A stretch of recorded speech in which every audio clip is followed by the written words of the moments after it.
અહેમદાબાદ મિત્ર ન્યૂઝની ટોપ 10 ખબરોમાં આપનું હાર્દિક સ્વાગત છે. ધોરણ 12 સામાન્ય પ્રવાહનું રેકોર્ડ બ્રેક 93.07%, સાયન્સનું 83.51% રિઝલ્ટ. ધોરણ 12 અને ગુજકેટા પરિણામ જાહેર થઈ ગયા છે. ધોરણ 12 સાયન્સનું 83.51% અને સામાન્ય પ્રવાહનું રેકોર્ડ બ્રેક 93.07% પરિણામ જાહેર થયું છે. સાયન્સનું ગત વર્ષ કરતાં 1% વધુ, જ્યારે સામાન્ય પ્રવાહનું ગત વર્ષ કરતાં 1.14% પરિણામ વધુ જાહેર થયું છે. અમદાવાદના તાપમાનમાં કડાકો. આજે અને આવતીકાલે ભારે વરસાદની આગાહી. કચ્છ, પાટણ, બનાસકાંઠા અને સાબરકાંઠામાં છૂટાછવાયા સ્થળે આજે વરસાદની આગાહી કરવામાં આવી, જ્યારે રાજ્યના અન્ય જિલ્લાઓમાં છૂટાછવાયા સ્થળે કરા અને ગાજવીજ સાથે વરસાદની આગાહી કરવામાં આવી. હવામાન વિભાગે ભારે પવન, કરા અને ગાજવીજ સાથે માવઠાની આગાહી કરતા કેરી પકવતા ખેડૂતોની ચિંતા વધી છે. વલસાડ, નવસારી, કચ્છ, જૂનાગઢ, ગીર સોમનાથમાં કેરીના બગીચાઓ આવેલા છે. હાલ બજારમાં કેરીની આવક ચાલુ થઈ ગઈ છે, પરંતુ મોટાભાગનો પાક હજી ઉતરવાનો બાકી હોય ત્યારે જો ભારે પવન અને માવઠું થાય તો કેરીના પાકને નુકસાન જવાની ભીતિ સેવાઈ રહી છે. અમદાવાદમાં વિકાસ ઊંધા માથે. હેરિટેજ સિટી ગણાતા અમદાવાદના મકરબા મેઇન રોડ પર આવેલા અતુલ્યમ એપાર્ટમેન્ટ નજીક ભૂવો પડ્યો છે. એક રિક્ષા ચાલક આ રસ્તેથી પસાર થઈ રહ્યો હતો ત્યારે નાનકડો ખાડો હતો. રિક્ષા ચાલકનું ધ્યાન ન રહેતા અને સાવ ખોબા જેવડા ખાડા પરથી પસાર થતા અચાનક રસ્તો બેસી ગયો અને ધડાકા સાથે ભૂવો પડ્યો. રિક્ષાનો આગળનો અડધો ભાગ અંદર ઘૂસી જવા પામ્યો હતો. આ દુર્ઘટનામાં રિક્ષાનો કાચ તૂટી ગયો અને રિક્ષાનો કચરગાળ વળી ગયો. તેમાં ચાલક પણ લોહી લુહાણ થઈ ગયો હતો, જેને હોસ્પિટલમાં સારવાર અર્થે ખસેડવામાં આવ્યો. પૂર્વ વિસ્તારમાં મિલકતોની આકારણી કરાશે. શહેરનો પ્રતિદિન વિકાસ થઈ રહ્યો છે. નવા વિસ્તારોમાં બાંધકામો બની રહ્યા છે, ત્યારે મ્યુનિસિપલ કોર્પોરેશન ટેક્સ વિભાગ દ્વારા મિલકતોની આકારણી કરવામાં આવતી હોય છે. પૂર્વ વિસ્તારમાં આવેલા રામોલ, લતીનો, વસ્ત્રાલ, નિકોલ, વિરાટનગર, ઓડવભાઈપુરા, હાટકેશ્વર, અમરાઈવાડી અને ગોમતીપુર સહિતના વિસ્તારોના મિલકતોની આકારણી ટેક્સના વેલ્યુએશન વિભાગ દ્વારા કરવામાં આવશે.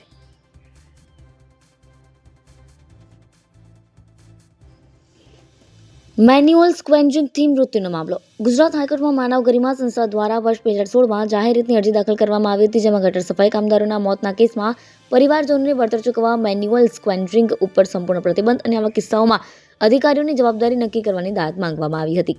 આ અરજીના પગલે જ મૃતકોના પરિજનોને વળતર ચૂકવાઈ રહ્યું છે, તો જવાબદાર સ્થાનિક ઓથોરિટીના અધિકારીઓ ઉપર આવા બનાવમાં ફરિયાદ નોંધવાની શરૂઆત થઈ ગઈ છે.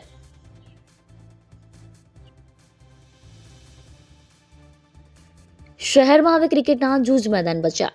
વેકેશન શરૂ થતાં જ શહેરના મેદાનો ક્રિકેટ રમવા આવતા બાળકો, યુવકોથી ઉભરાવા માંડ્યા છે. શહેરમાં હવે ક્રિકેટના જૂજ મેદાન બચ્યા છે. જીએમડીસી ગ્રાઉન્ડ પર દર શનિ રવિ સરેરાશ 54 ટીમ અને 550 ખેલાડી એકસાથે ક્રિકેટ રમે છે. કયો ખેલાડી કઈ ટીમનો છે તે પણ ખબર નથી પડતી. મોદી સ્ટેડિયમના પ્લેઇંગ એરિયાનું ક્ષેત્રફળ 20,550 ચોરસ મીટર છે, જ્યારે જીએમડીસી ગ્રાઉન્ડનું ક્ષેત્રફળ 8 ગણું મોટું છે. છતાં મેદાન ખીચોખીચ ભરાઈ જાય છે. સરકાર મતદાન માટે બનાવી રહી છે નવી યોજના. લોકસભા, વિધાનસભાની ચૂંટણીમાં મતદાનની ટકાવારી 90% સુધી લઈ જવા સરકાર નવી યોજના બનાવી રહી છે. 450થી વધુ મતદાર હોય તેવી સોસાયટીમાં મતદાન મથક ઊભા કરવા સર્વે હાથ ધરવામાં આવ્યો છે. કલેક્ટર કચેરી અને મ્યુનિસિપલ શહેરની તમામ સોસાયટીમાં ક્લબ હાઉસ કે ઓફિસ એરિયામાં મતદાન મથક ઊભું કરવા યોજના બનાવી છે.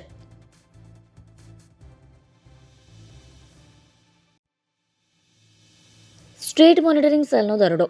સરદારનગરમાં ધમધમતા મુંગડાના જુગારના અડ્ડા પર સ્ટેટ મોનિટરિંગ સેલે દરોડો પાડ્યો હતો અને 9 લોકોને ઝડપી પડ્યા હતા.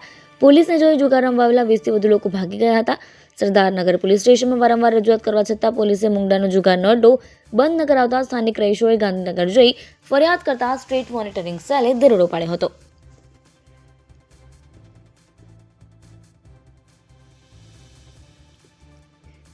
કુમકુમ મંદિરના સંતોએ રાષ્ટ્રીય યુદ્ધ સ્મારક પર શ્રદ્ધાંજલિ અર્પણ કરી.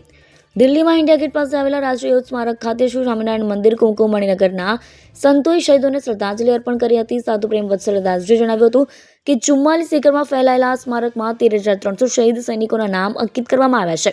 આ રાષ્ટ્રીય યુદ્ધ સ્મારક 25 ફેબ્રુઆરી 2019ના રોજ વડાપ્રધાન નરેન્દ્ર મોદીના હસ્તે દેશને સમર્પિત કરવામાં આવ્યું હતું.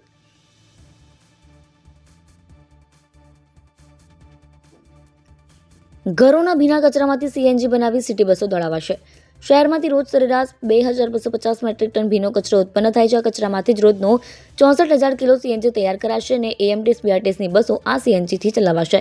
આ વર્ષના બજેટમાં પણ ભીના કચરામાંથી સીએનજી પ્લાન્ટ માટે અંદાજે 50 કરોડ ફાળવાયા છે. પીરાણા ખાતે સીએનજી પ્લાન્ટની યોજના છે. આ પ્લાન્ટમાંથી પેદા થનારા સીએનજીથી સિટી બસોને ફ્યુઅલ અપાશે. હાલમાં એએમટીસ માટે રોજ 30,000 કિલો સીએનજી ગેસની જરૂર પડે છે. અધિકારીઓના મતે શહેરમાં પ્લાન્ટ શરૂ થયા પછી એએમટીસ માટે સીએનજી ગેસ બહારથી નહીં ખરીદવો પડે.